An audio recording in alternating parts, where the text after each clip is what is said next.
senhores deputados, senhoras deputadas, telespectadores da TV Assembleia, eu ia fazer uma fala aqui mais relacionado a essa história do Finisa. Acabou.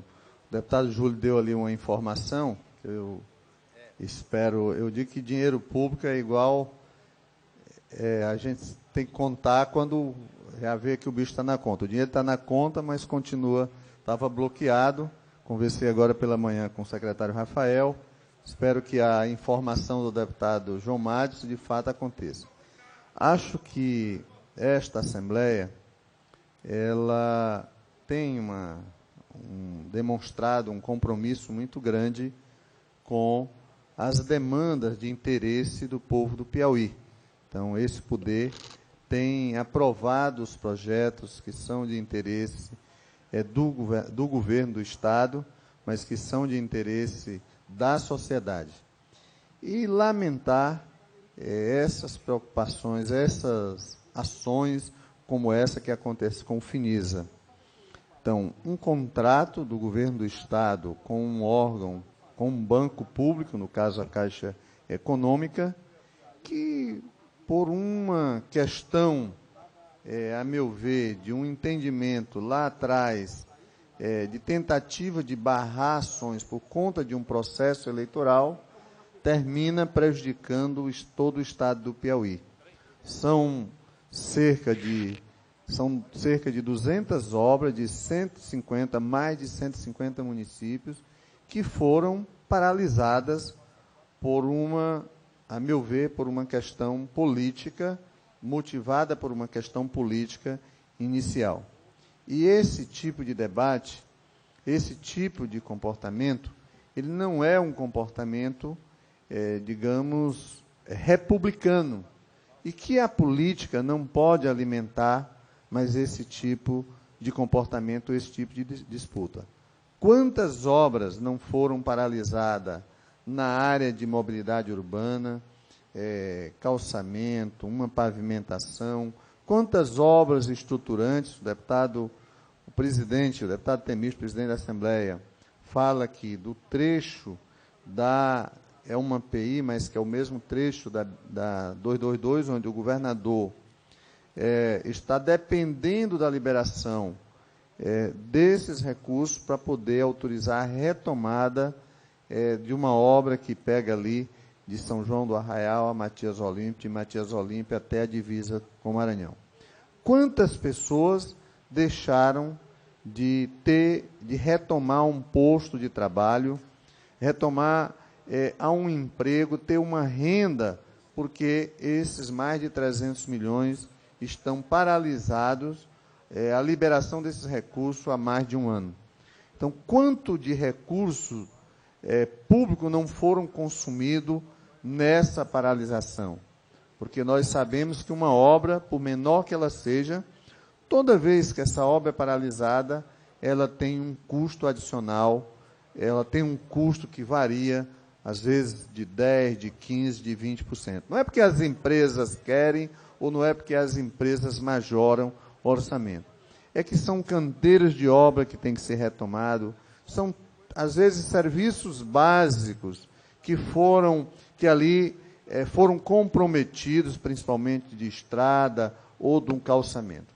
Então, nós precisamos ter esse cuidado para proteger a sociedade, mas proteger o erário público e ajudar a proteger também as nossas empresas.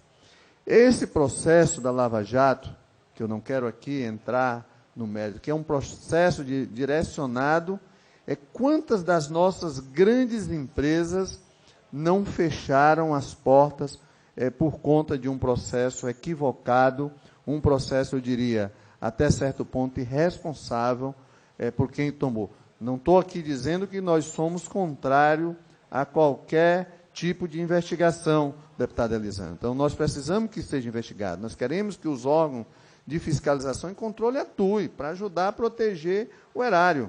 Agora, o que se diz aí nos bastidores é que as motivações, às vezes do Ministério Público, ou às vezes de um juiz, e aí as mensagens que agora estão sendo reveladas no Intercept, inclusive que culminou com uma matéria recente na revista Veja.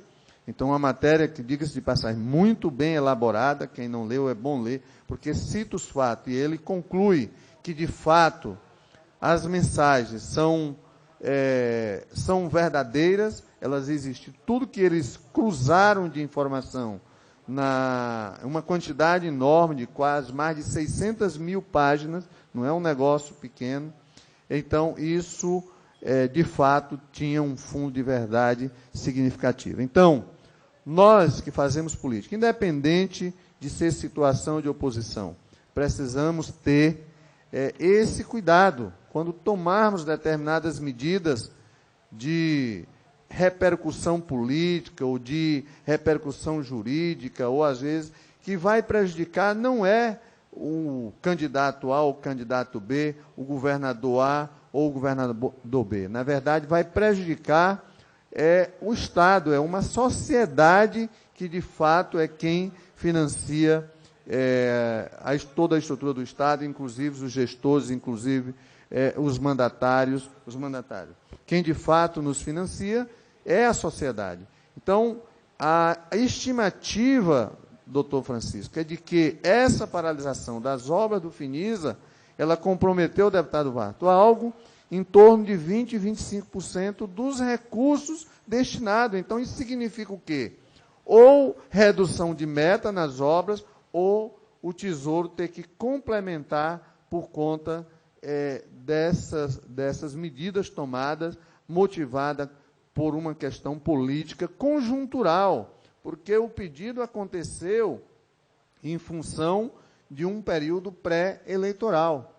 E é isso que levou de um contrato feito, de um contrato celebrado do governo do Estado com a Caixa Econômica Federal, envolvendo, na verdade, são dois contratos, o Finisa 1, o Finisa 2, e que o Finisa 2 foi liberado por uma determinação do ministro do Supremo, do ministro Fachin, e agora o Finisa 1, o Estado cumpriu todas as prerrogativas, todas as condicionantes, prestou conta, a Caixa analisou, não tem nenhuma pendência, já tem mais de um mês que tem uma sentença judicial de um desembargador federal e esses recursos até hoje não foram disponibilizados pela Caixa. Então o que se deduz disso? É que, de fato, as motivações políticas continuam.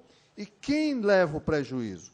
Quem leva o prejuízo não é o governador Wellington, não é o secretário tal, o secretário ou o deputado tal, ou o prefeito tal. É a sociedade que está sendo prejudicada por uma decisão, provavelmente, por uma medida tomada e por um certo entendimento político. Então, acho que a gente precisa, cada vez, ter mais maturidade, avançar nesse rumo e não fazer o que fez a Lava Jato, que só não quase quebra a Petrobras, deputado doutor Hélio aí, o homem forte das Parnaíba.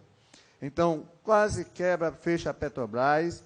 Agora, fechou praticamente várias empresas que, a partir de um incentivo de um governo, de um momento econômico importante em que o país vivia, começaram a ganhar licitações em outros países, na América do Sul, na América Central, na Ásia e até na Europa e nos Estados Unidos. Então, é esse o contexto que nós não podemos deixar que essas medidas, às vezes, tacanha e promíscua, possa prejudicar a sociedade e o povo do país, o povo do nosso Estado.